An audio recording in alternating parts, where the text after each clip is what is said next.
I don't feel no waste time. There is a small church near Eldersburg in Carroll County where it's not hard to find some stones dating back to the 1800s.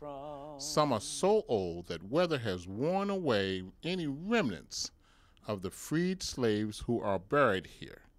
The pastor of White Rock Church and its members say they are fighting to hold on to the church and the history here. I have never mentioned this on Sunday morning.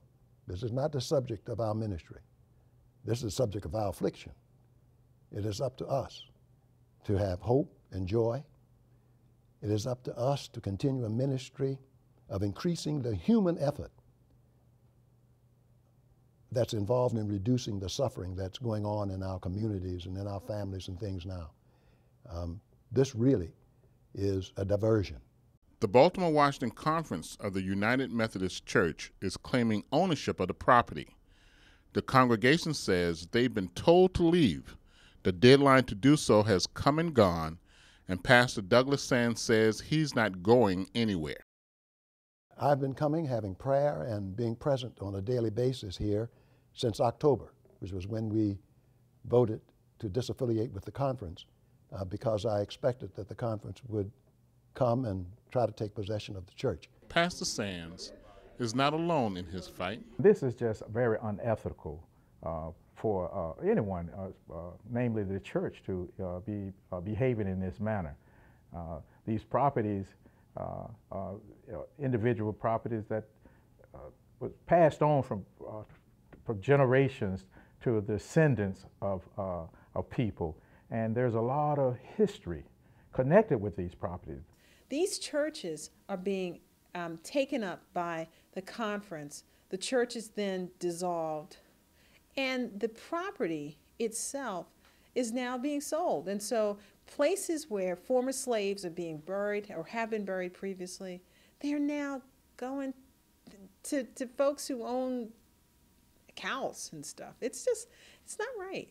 It's just not right to me. State Senator Lisa Gladden has submitted a bill that will allow churches like White Rock to keep their property and leave the Baltimore-Washington Conference of the United Methodist Church.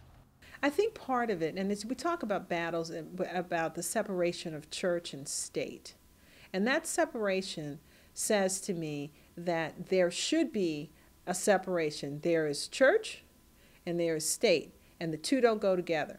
And somehow the United Methodist Church was brilliant in the 1970s in blending and sort of erasing that separation, so much so that they're saying, guess what I'm going to do?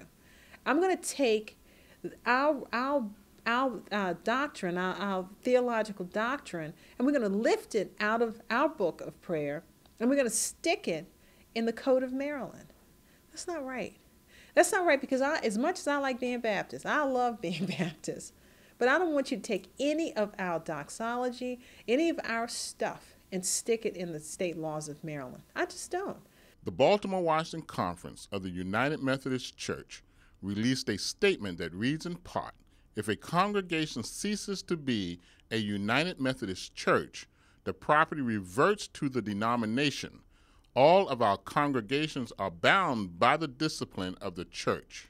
The statement went on to read that in the last 20 years, 5 churches have requested to leave, and in the end, 3 did. The congregation at White Rock Church says it wants to hold on to its 140-year history well into the future.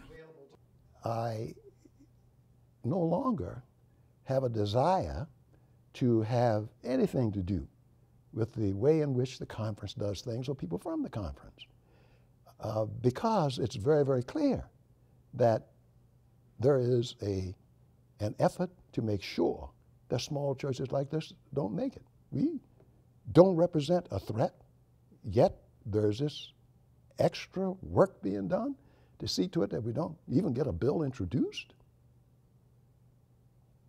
That's unethical. Pete O'Neill, ABC 2 News.